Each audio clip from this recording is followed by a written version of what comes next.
ओम नमो भगवते वासुदेवाय। स्वागत है आप सभी का हमारे चैनल पर। आज के इस वीडियो में आप सुनेंगे अनंत चतुर्दशी व्रत की कथा। अनंत चतुर्दशी का व्रत भाद्रपद मास के शुक्ल पक्ष की चतुर्दशी तिथि को रखा जाता है।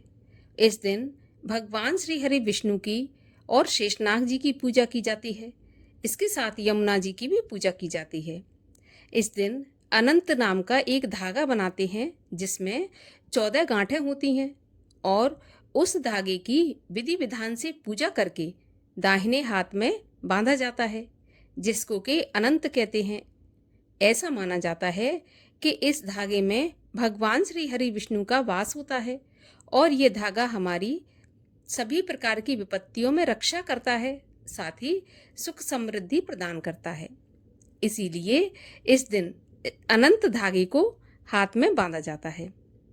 आज के इस वीडियो में आप सुनेंगे अनंत चतुर्दशी या अनंत चौदस की कथा। कथा आरंभ करूं इससे पहले आपसे आग्रह है कि अगर अभी तक आपने चैनल को सब्सक्राइब नहीं किया है, पहली बार चैनल पर आए हैं, तो चैनल को सब्सक्राइब करके बेल आइकन पर क्लिक कर लीजिए और आज की कथा आपको अच्छी लगे तो लाइक अवश्य करिएगा, क्योंकि आपके लाइक से ही हमें पता चलता है आपको हमारा वीडियो पसंद आया।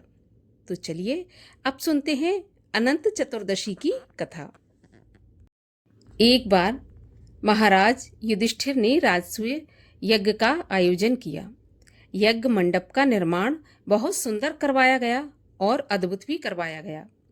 ऐसा अद्भुत जिसमें जहाँ जल होता था वहाँ भूमि जैसा प्रतीत होता था और जहाँ पर भूमि होती थी वहाँ पर जल जैसा प्रतीत होता था और ये भ्रम की स्थिति पैदा करते थे।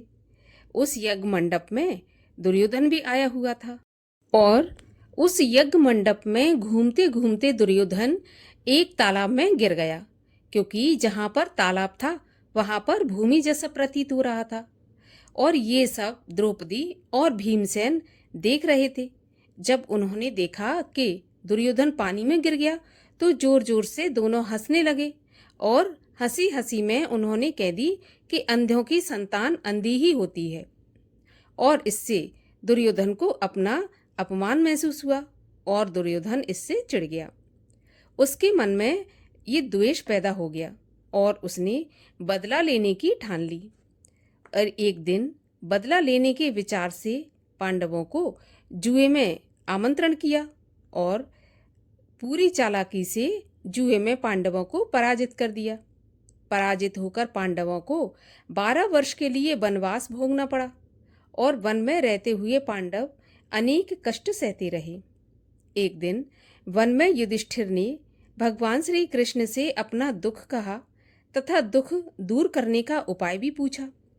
तब श्री कृष्ण ने कहा कि हे युधिष्ठिर, तुम विधि पूर्वक अनंत भगवान का व्रत करो, इससे तुम्हारा सारा संकट दूर हो जाएगा, तुम्हें गया हुआ राज्य भी मिल जाएगा और जो भी धन वैभव दुर्योधन से तुमसे जुए में छीन लिया है वो भी वापस मिल जाएगा। ऐसा सुनकर युधिष्ठिर ने भगवान श्री कृष्ण से पूछा कि भगवान, इस अनंत का व्रत किसने किया और उसको कौन सा फल मिला, कृपा करके मुझे बताइए। तब भगवान श्री कृष्ण युधिष्ठिर को कथा सुनाते हुए कहते हैं कि प्राचीन काल में सुमंतु नाम के ब्राह्मण की परम सुंदरी, धर्मपरायण तथा ज्योतिर्मयी सुशील कन्या थी। जब वह कन्या बड़ी हुई तो ब्राह्मण ने उसका विवाह कौंडिन्य ऋषि से कर दिया। कौंडिन्य ऋषि सुशीला को लेकर अपने आश्रम की ओर चले तो रास्ते में ही रात हो गई, तो वे एक नदी के तट पर संध्या करने लगे। सुशीला ने देखा वहां बहुत सी स्त्रियां सुंदर सुंदर वस्त्र धारण करके किसी देवता की पूजा कर रही हैं। तब सुशीला ने उन स्त्रियों से पूछा कि तुम ये क्या कर रही हो, किसका पूजन कर रही हो। तब सुशीला के पूछने पर उन्होंने विधि पूर्वक अनंत व्रत की महत्ता बता दी। सुशीला ने वहीं पर उस व्रत का अनुष्ठान करके 14 गांठों वाला डोरा अपने हाथ में बांधा और अपने पति के पास आ गई। कौंडिन्य ने सुशीला से डोरे के बारे में पूछा तो उसने सारी बात स्पष्ट कर दी। कौंडिन्य सुशीला की बातों से प्रसन्न नहीं हुए और उन्होंने डोरे को तोड़कर आग में जला दिया। यह अनंत जी का अपमान था। इसके परिणाम स्वरूप कौंडिन्य मुनि दुखी रहने लगे। उनकी सारी संपत्ति नष्ट हो गई। इस दरिद्रता का कारण पूछने पर सुशीला ने डोरे जलाने की बात दोहराई कि आपने डोरा जलाया था, इसी कारण आपकी ऐसी दशा हुई।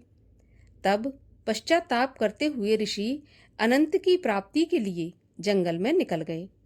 जब वे भटकते भटकते निराश होकर गिर पड़े तो अनंत जी प्रकट होकर बोले, हे कौंडिन्य, मेरे तिरस्कार के कारण ही तुम दुखी हुए हो। तुमने पश्चाताप किया है, इसीलिए मैं तुम पर प्रसन्न हूँ। अब घर जाकर विधि पूर्वक अनंत व्रत करो। 14 वर्ष के बाद व्रत करने से तुम्हारा दुख दूर हो जाएगा, तुम्हें अनंत संपत्ति मिलेगी। तब कौंडिन्य ने वैसा ही किया। उसके सारे क्लेश दूर हुए और उन्हें अपनी परेशानियों से मुक्ति मिल गई। भगवान श्री कृष्ण की आज्ञा से युधिष्ठिर ने भी अनंत भगवान का व्रत किया, जिसके प्रभाव से पांडव महाभारत के युद्ध में विजयी हुए और चिरकाल तक निष्कंटक राज्य करते रहे। तो ये थी अनंत चतुर्दशी की कथा। कथा आपको कैसी लगी कमेंट बॉक्स में अवश्य बताइए।